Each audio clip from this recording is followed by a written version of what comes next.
Ó, o próximo cara que a gente vai falar aqui é do como que faz acesso na classe base. Eu achei estranho os caras colocarem esse capítulo agora, porque a gente acabou falando já, né? De certo modo, com o super e tudo mais. Mas vamos lá, não tem problema não. A gente tem aqui a mesma classe shape, que ela tem o construtor dela aqui com o ID XY, o mesmo método move, só que agora a gente tem uma função chamada toString. ToString é um método bem comum em Java, por exemplo, que ele é usado para fazer representação em string de uma classe, né? Especificamente de um objeto que é a instância dessa classe. Nesse caso, o toString meu, ele está retornando a string shape entre parênteses qual é o ID desse shape. Está usando aqui a interpolação, que a gente também já viu em hangouts passados, que você coloca aqui cifrão, abre chaves, coloca o nome do identificador, fecha chaves, e se ele estiver dentro de uma string com backticks, ele vai fazer o cálculo dessa expressão e retornar o valor aqui dentro. A gente tem o mesmo exemplo do retângulo que estende de shape. A única diferença é que o retângulo tem o próprio toString dele. Só que o que acontece? O toString do retângulo, ele precisa usar o toString do shape. Eu quero falar que o retângulo, ele é derivado do shape. Então ele usa essa representação aqui, retângulo, o sinal de maior, e aí ele usa o que esse capítulo quer mostrar, o super.toString. O super.toString, ele vai chamar o método toString da superclasse. A minha superclasse é shape, então ele vai chamar shape.toString.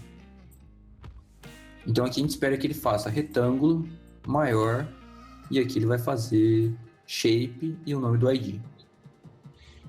A mesma coisa vai acontecer por círculo, só que em vez de escrever retângulo, eu vou escrever círculo. Círculo, sinal de maior, super.toString, e o super aqui no meu caso é a classe shape. Aí no final eu criei 3 instâncias, uma instância de shape, uma instância de retângulo e uma instância de triângulo. E aí eu tô chamando o método toString de cada um deles, para ver se ele realmente está chamando o toString das classes que eu estou acessando e ainda consegue ter acesso à classe base, né, a superclasse. Então vamos ver aí, base class access. Vocês podem ver aqui que ele consegue.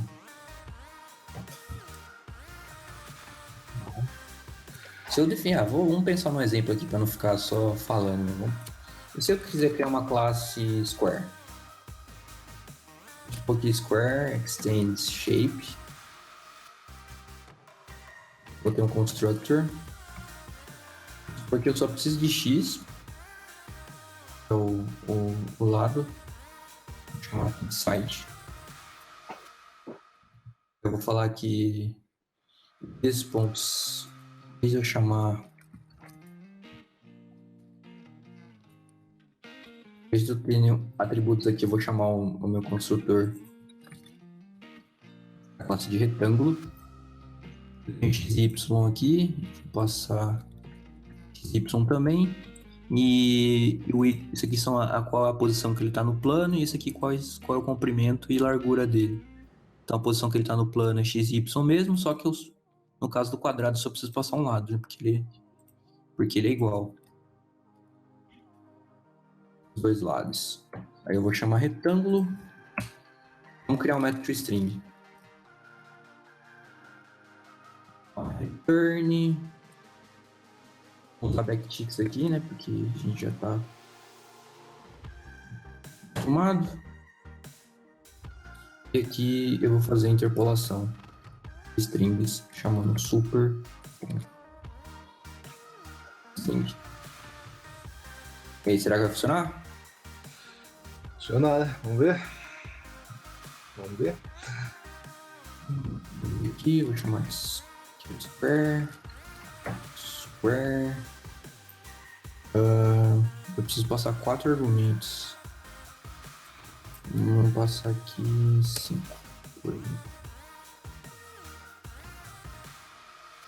Base class access, beleza. Vocês viram aqui que ele conseguiu chamar na ordem.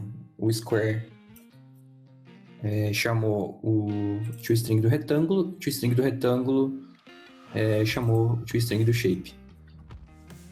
Não ficou certinho aí. Uma tarefa legal para o pessoal fazer depois é tentar fazer tudo isso aí no modelo de composição, né? Tira fora aí da herança, de classe, tenta fazer com composição, para ver qual que você se sente melhor. Ou fazendo Sim. mesmo classe ou composição. Composição, vocês não lembram, são várias funções menores que se juntando se tornam um sistema mais complexo. Dá para fazer isso aí por composição também. Aí o pessoal tem que treinar as duas formas para ver qual que se sente melhor. Né? Sim. Por exemplo, aqui, ó, em vez de você estender de shape, você poderia ter um atributo interno que chamaria de dimensões, por exemplo. A dimension seria do tipo shape.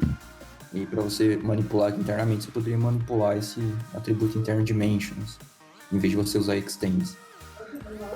Eu vejo composição, você escreveria menos aí, mas tem que ver aí como faz. Sim, é mais fácil também para compor, né? Como é que fala? Para ter reusabilidade. Né? Eu já vi muita gente alterando classe base aí de umas coisas que não tinha nada a ver. Tem, sei lá, eu criava uma classe cachorro, aí tinha uma classe gato e fazia gato estender de cachorro, porque compartilhava os mesmos atributos. E, cara, isso não faz o menor sentido, né? Fazer umas hierarquias, assim, completamente nonsense. Mas porque o sistema estava engessado e ele não conseguia ficar editando a classe que já tinha sido criada, porque estava sendo usada em todo o código, e fazer esses gambiarras. Esse é o problema da classe. Cara, eu vejo mais um problema de arquitetura mesmo do cara, sabe? Um problema de planejamento. O cara faz uma coisa engessada e não tem o que fazer depois.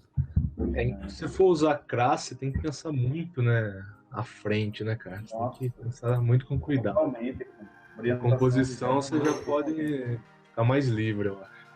Sim, isso é verdade. É que assim, a maioria dos exemplos que você encontra por aí é simples, né, cara? A pessoa acha que já é o suficiente, né? Mas não é. Uhum. É muito.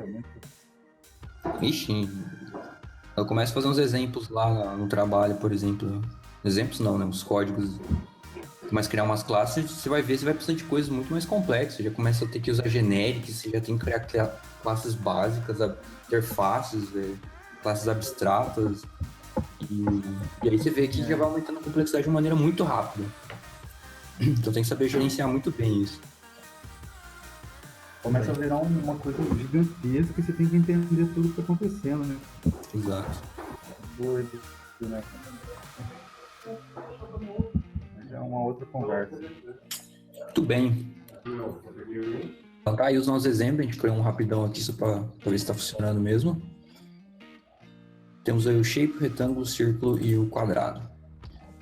Vamos pro próximo capítulo aí, que é a parte de acesso a membros estáticos. A gente tem a mesma classe shape, aqui, padrãozona. A gente tem a mesma classe retângulo, estendendo de shape, com o construtor básico dela. E a gente tem a mesma classe círculo, estendendo de shape, com o construtor básico dela. O que esses caras têm de diferente? Eles têm um método estático chamado default rectangle para a classe retângulo e um default circle para a classe circle. O que esse static faz? O static permite que você acesse métodos que são inerentes à classe e não à instância dessa classe, ou seja, não ao objeto. Isso significa que para você acessar esse método default rectangle, você não precisa criar um new rectangle e daí acessar ele. Você pode acessar de rectangle direto. Métodos estáticos também são chamados de métodos de classe. E esses métodos, como esse método move aqui, por exemplo, são chamados de métodos de instância. Ou seja, esse cara ele está vinculado a cada uma das instâncias da classe shape, a cada um dos objetos que você cria nessa classe shape, ao passo que esses métodos aqui, default rectangle e default circle, que são do tipo estático, eles estão vinculados diretamente à classe. Então você não precisa ter instâncias dela para poder acessar diretamente esses métodos. Que é perigoso. Static é perigoso, tem que tomar bastante cuidado. Também tem que usar com moderação aí, né? O static é bastante usado para essa funcionalidade aqui, ó, que está sendo mostrada, que é no caso de fazer funções factory, funções que criam instâncias dos objetos da classe. Eu não me lembro o nome, mas o PHP saiu uma coisa nova assim, já faz alguns anos, que faz esse tipo de coisa aí, cara, mas eu não me lembro o nome agora. Entendi. Ele faz esse tipo de coisa aí. Mas por esse tipo de coisa você falou o quê? Static? Ele faz alguma coisa assim, copiar, trabalhar com essas coisas, não sei se são os métodos, não vou lembrar o nome, cara, é um negócio meio recente, eu fiquei bastante tempo no PHP, mas é uma coisa nesse sentido, eu não vou lembrar, depois eu vejo se eu lembro o nome. Entendi. No Java seria a ideia de injection, né? Você cria um injection, não é? No Java seria conceito de static mesmo. A gente tem classe. Lá você não precisa instanciar a classe, é um injection. Ou você tem que usar uns framework lá, né? Aí você não precisa instanciar. Eu acho que são conceitos diferentes, né? O conceito de estático e o conceito de você ter instâncias que você vai saber a implementação daquelas interfaces em tempo de execução usando algum framework de injection.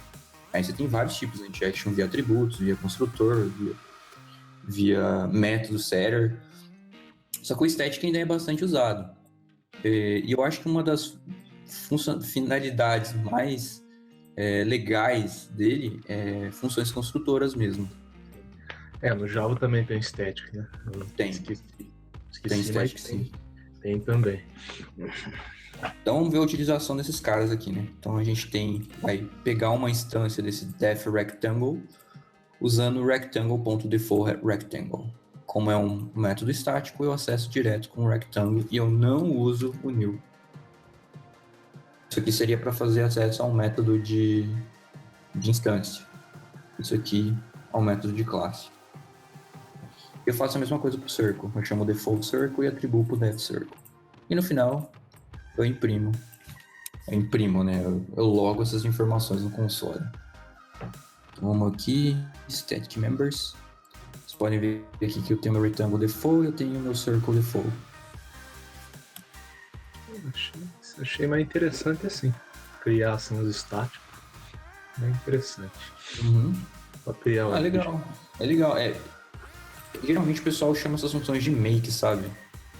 Assim, make default. É bom que a gente testa se o...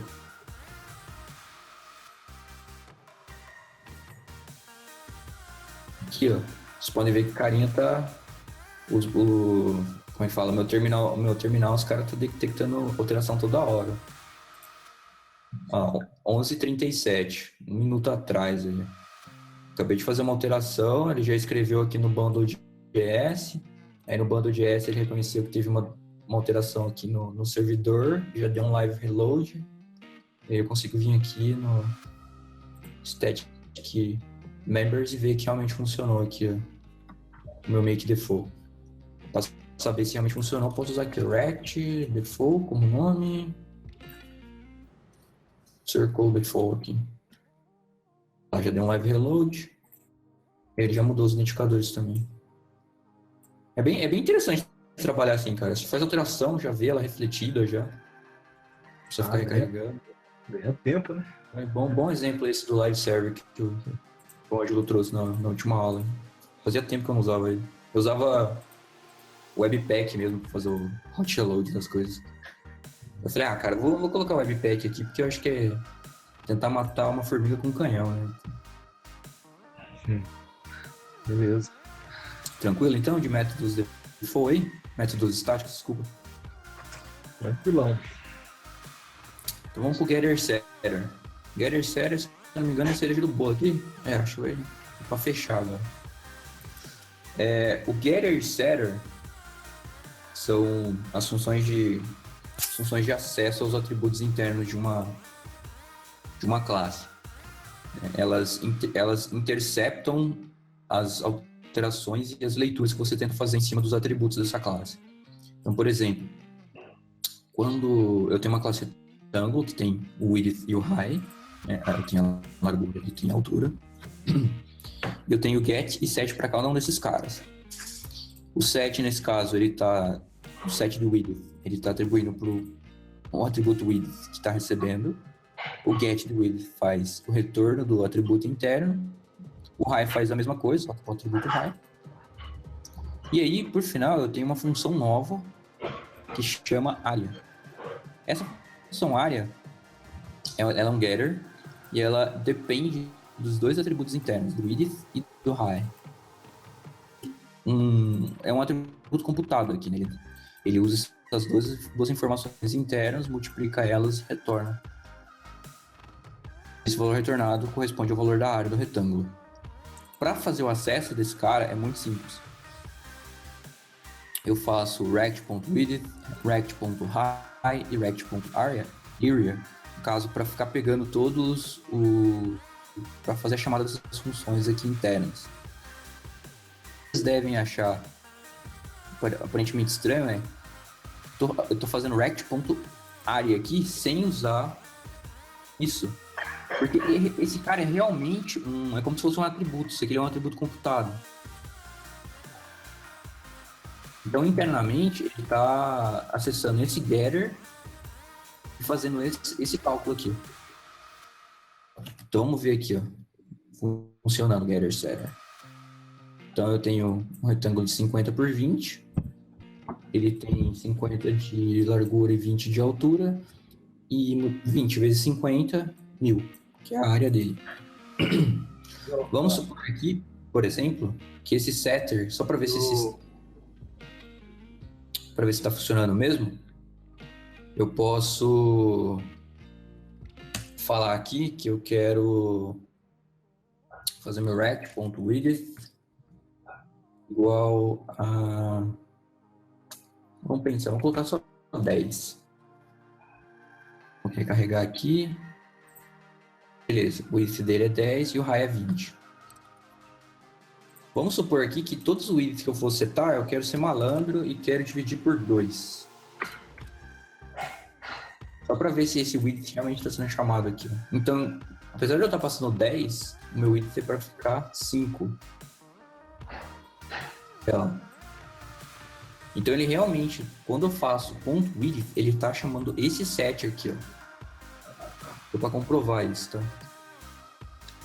Tá chamando esse set do width e passando o valor que ele está dividindo por 2 atribuindo para o valor interno. Isso é interessante também. Muito bom. Sim, é maneira de fazer encapsulamento, cara. Fica mais parecido com o Java ainda agora. Sim. Eu não sabia também que tinha isso aqui, os getters e setters. Esses aqui, principalmente, é bem útil fazer getters em atributos computados, assim, ainda mais quando são funções puras desse jeito aqui. Eu acho que ele... Eu tava querendo falar.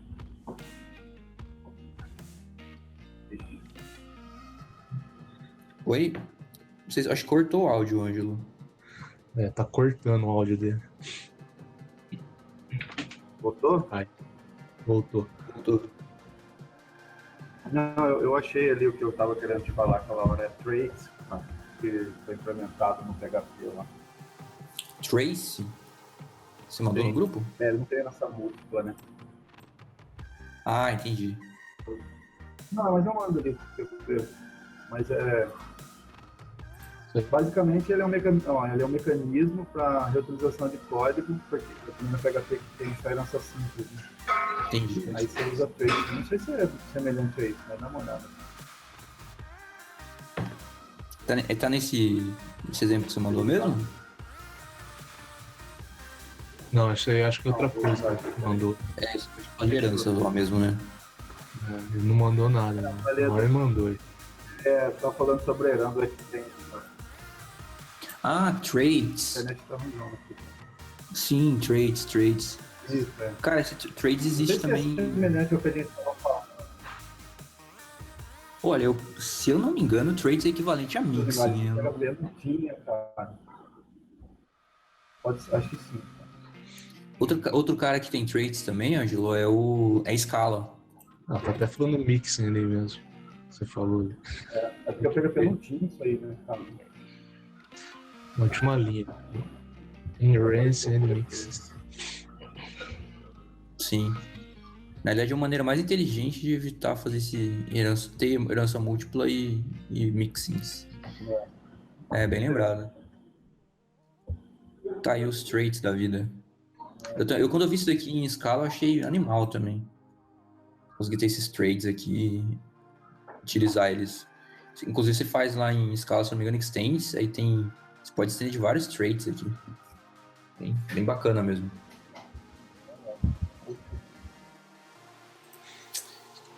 Voltando aqui para nossos getters e setters, acho que é isso então, gente. Boa. Getter acessa os atributos ali. Ele intercepta as chamadas de leitura que você for fazer, né? E quando você tentar atribuir, ele vai interceptar, chamar o método set para cada uma dessas propriedades.